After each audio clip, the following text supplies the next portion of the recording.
ఇస్తానన్నాడు, అది ఇవ్వలేదు. ఆ పిల్లలకి ఇప్పుడు చదువుకోవడానికి ప్రైవేట్ ఫీజులు కట్టలేక వాళ్ళు చదువులాగిపోయి వాళ్ళ తల్లిదండ్రులు బాధపడుతూ ఏడుస్తుంటే చంద్రబాబు నాయుడు నవ్వుతూ ఉంటాడు, ఆనందంగా ఉంటాడు. అదే సైకో అంటే నేను చెప్పాను. ఇంకొక విషయం, రైతులకి 20,000 ఇస్తానన్నాడు. అయ్యా ఒక పైసా కూడా లేదు. పంటలు ఇచ్చేడు సరిగ్గా పండలేదు. పండిన పంటలకి ధరలు లేవు, అడిగేవాళ్ళు లేరు. ఒక కంది తప్పక మిగతా పంటలు పండలేదు.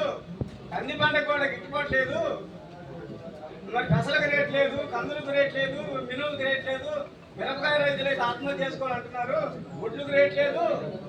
మరి 20,000 ఇస్తున్నాడు ఎక్కడయ్యా అంటే, అదేనయ్యా సైకో అంటే. వీళ్ళందరూ రైతులందరూ బాధపడుతూ ఏడుస్తూ మేము చచ్చిపోతా ఉంటుంటే చంద్రబాబు నాయుడు మాత్రం ఆనందంగా నవ్వుతూ సంతోషంగా ఉంటాడు. అదే సైకో అంటే అని చెప్పాను.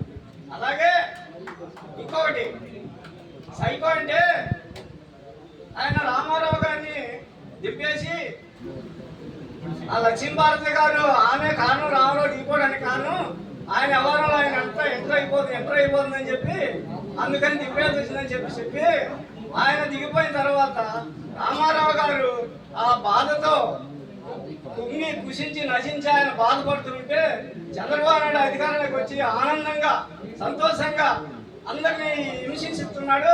అదేనయ్యా సైకో అంటే చెప్పాను. చాలా మంది సైకో అంటే తెలియదు, మనం చెప్పాలి, అందరికీ తెలియజేయాలి సైకో అంటే ఏందో. మాటకి సైకో అంటే నాకైతే మాత్రం మండిపోతుంటుంది. కానీ మనం ఎక్కడ మాట్లాడడానికి కూడా మనకు అవకాశం ఇవ్వలేదు. చాలా మంది మాట్లాడుతున్నా కూడా వదిలేటం.